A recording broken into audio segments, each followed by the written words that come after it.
Alors, comment réaliser un piquage à bord relevé? Nous, ici, on va faire plusieurs piquages, ça va nous servir de collecteur.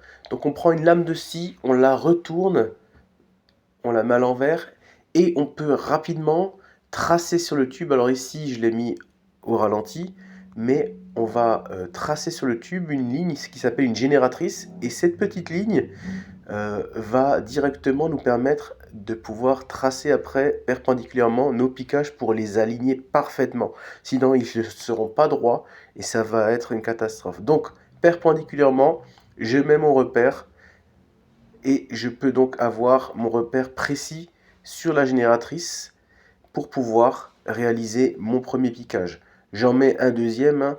Donc ça c'est la façon dont on peut tracer, c'est l'exemple de traçage. Et après bien sûr on va regarder directement avec notre mètre pour pouvoir avoir des piquages réguliers. Ce qu'on va faire c'est qu'on va faire un tracé tous les 6 cm. Ça va nous permettre d'avoir un piquage tous les 6 cm bien répartis.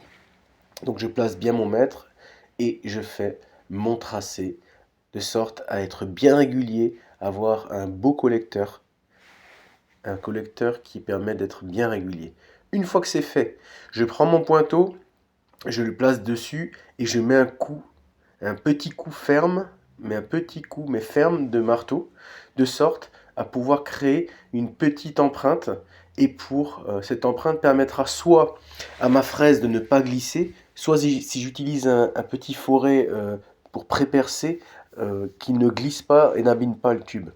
Donc là, je prends une fraise, puisque ma fraise est bien aiguisée, elle est neuve, je n'ai pas besoin de pré-percer avec un petit foret.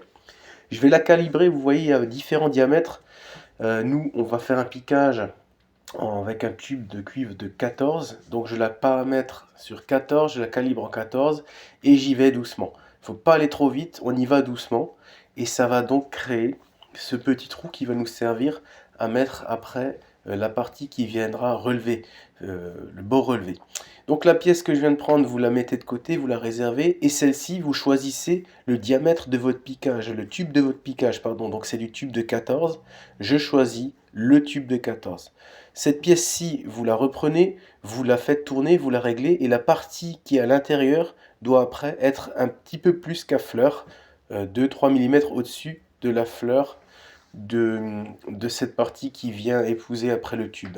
Vous mettez donc cette pièce dans la perceuse, vous la mettez bien et vous resserrez avec la clé à mandrin, vous resserrez bien le mandrin de sorte que cette partie ne bouge pas. Vous reprenez donc la partie qui va faire le bord relevé, vous l'insérez dans votre tube, vous la pincez bien sûr, là c'est un peu réouverte, vous avez vu, vous la pincez, vous la mettez bien parallèle au tube, vous mettez la pièce femelle dessus, vous la faites bouger un petit peu de droite à gauche, jusqu'elle vienne buter, elle vienne taper sur le tube, elle vienne en buter du tube, voilà, c'est ce qui est fait ici. Vous la maintenez fortement, vous avez des gants bien sûr, n'oubliez pas les EPI, vous mettez la perceuse en mode dévissé, et après ça donne ça. Voici des bords relevés qui permettront ici de faire un collecteur. D'ailleurs, on va en avoir un modèle ici, un collecteur départ-retour réalisé à la brasure forte.